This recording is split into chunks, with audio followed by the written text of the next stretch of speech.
Y si apostamos a buscar la verdad,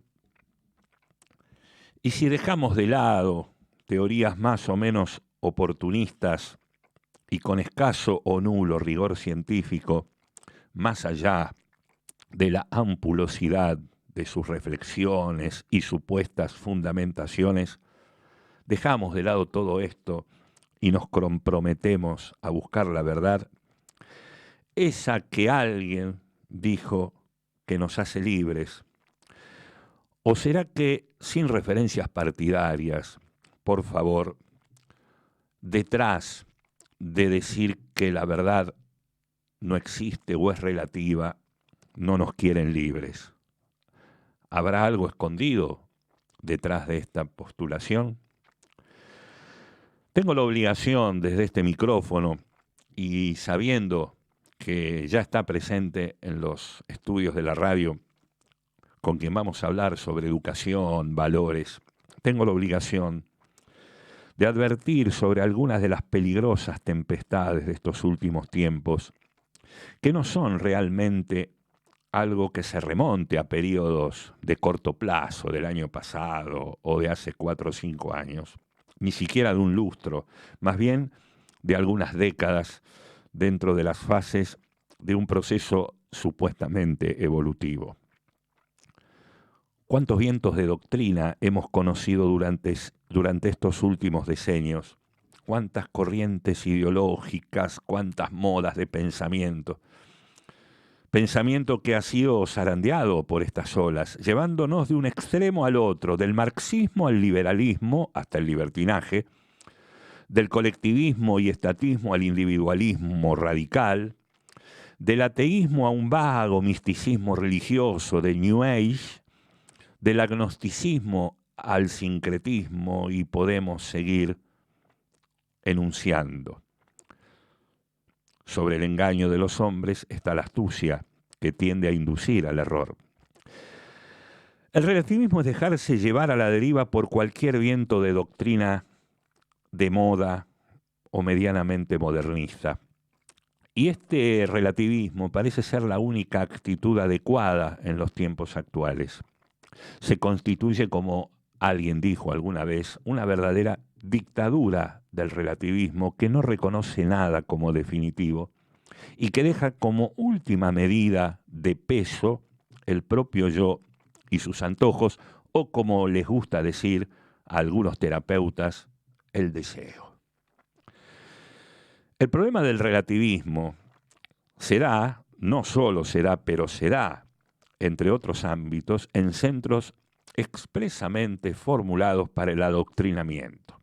Colegios, institutos, universidades, escuelas de negocios, pero también en escenarios cotidianos, como puede ser la barra o la mesa en un café o en un bar, o la mesa de la comida familiar. Como sociedad estamos empezando a ser demasiados literales sobre la cuestión de la verdad absoluta y confundimos, al hablar de respeto, de inocentemente aceptar el todo vale. Creemos que la libertad natural y negativa de la persona para elegir y discernir libremente tiene que tolerar cualquier procesamiento de la razón sin perjuicio de que se faculte a su favor, en su contra o en una indiferencia con consecuencias absolutamente negativas a largo plazo. Algo así como el monóxido de carbono que te va adormeciendo y te va matando, o un ejemplo más sencillo, el de la rana en el agua fría que se va calentando de a poco y no puede, a punto de hervor, salir. De esta misma forma, comenzamos a intentar llevar a la práctica en estas cuestiones el hecho de que hay que respetar a todas las personas, incluso consciente o inconscientemente, reconocen algunos que no existe inmoralidad e imposibilidad natural, un patrón homogéneo de pensamiento. Esto acaba arrastrando a la regla de la mayoría en ausencia de consenso, básicamente porque se piensa, una vez más, que cuanto más, mejor. pero no siempre es así. Puede ser así, cuanto más mejor, en temas eventualmente banales: limpiar la casa, ganar dinero, beber agua con fines de hidratación, ahorrar o lavarse los dientes con fines de higiene bucodental. Ahora bien, en temas profundos, más a veces no es mejor. Con este concepto llegamos entonces a la regla de la mayoría.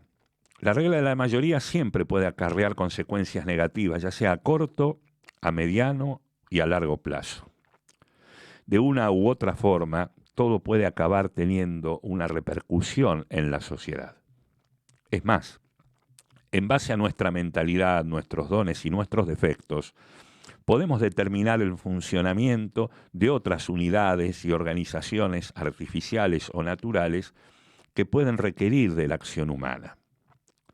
El todo vale es letal. Al considerar que todo vale, no solo estamos reduciendo posiciones ocupadas en el tablero de cara a un mayor avance de un enemigo cultural y político. Así, podemos ser testigos impávidos, silenciosos y comprometidamente callados de atentados contra la misma dignidad humana, vulneraciones a la libertad natural, a la libertad privada, a la destrucción de la riqueza, a la corrupción moral, a la demolición de la familia y otros cuerpos intermedios, a la propuesta de nuevos y falsos dioses y nuevas y falsas religiones, la atomización que dará lugar a una nueva esclavitud estatal, etc. El relativismo, y esto no es poesía, va de la mano del populismo. El populismo es un cáncer que está poniendo en jaque a las democracias, sean los populistas de izquierda o de derecha, en medio de su absolutismo y de la ciega certeza de sus propias posiciones. Cuando escuchan una posición o idea contraria, en lugar de discutir la idea, atacan generalmente a los gritos a quien propone esa idea que les resulta abiertamente escandalosa. El populista, de izquierda o de derecha, no discute las ideas que no le gustan, sino que pugna y ataca a quien las propone con el ánimo de deslegitimar a su interlocutor. Un populista, en realidad, insisto, de izquierda o de derecha, no argumenta, siempre cree estar en lo correcto y su opositor inhabilitado y siempre equivocado.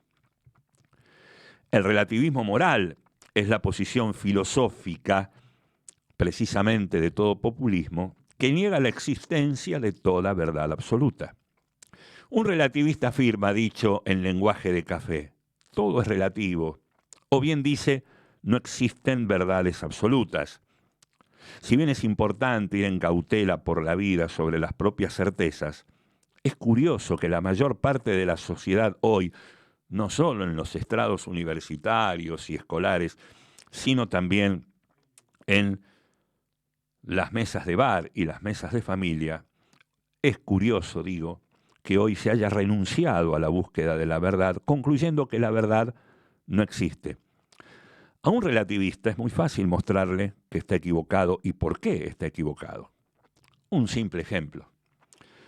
Si alguien afirma que todo es relativo, debería estar dispuesto a reconocer que esa afirmación, todo es relativo, también podría ser relativa. Es decir, podría ser falsa. Si alguien afirma no existen verdades absolutas, debería darse cuenta de que lo afirma partiendo de una propuesta que ofrece como absoluta. Lo sorprendente es que un relativista que niega toda verdad absoluta reconoce como absoluta únicamente esa idea. También es extraño que para el relativista todo es relativo menos su idea.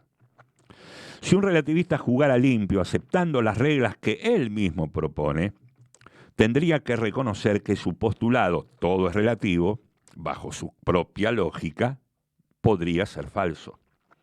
Así sería conveniente preguntarle, ¿por qué la única verdad absoluta que reconoces como válida es que no existen verdades absolutas? Una sociedad que rechaza con razón todo imperialismo cultural y que se niega a ser adoctrinada, no puede aceptar la dictadura del relativismo. Obvio es que tener certezas es exigente y que quizá encontrar la verdad absoluta sea una tarea de toda la vida y de varias vidas y generaciones. Sin embargo, en el marco del profundo respeto a la libertad, elemento constituyente de la dignidad humana, tal vez sea el momento de pensar a dialogar y a pensarlo. Debemos perder el miedo a la diferencia y a ofrecer y proponer nuestras propias ideas, posiciones y convicciones. ¿Cuánto bien puede hacer a nuestra sociedad? Diciendo sociedad al entorno más cercano y más inmediato que nos rodea. Cuánto bien puede hacer vivir con una actitud ética hacia la verdad. Anhelarla, desearla, buscarla y al encontrarla, estar dispuestos a la discusión. Claro, abrirse a la verdad es un reto, pero precisamente la vida puede ser mucho más enriquecedora, así como afirmaba el poeta Antonio Machado. Vamos juntos en búsqueda de la verdad, con la valentía de encontrar que probablemente somos nosotros quienes estemos equivocados. Voy cerrando ya. La Ley Federal de Educación, demonizada por gremios, gobiernos y grupos sectarios, porque era incómoda y por ende ya derogada, en su artículo 6 decía algo que era brillante sobre el sistema educativo. Cito textual.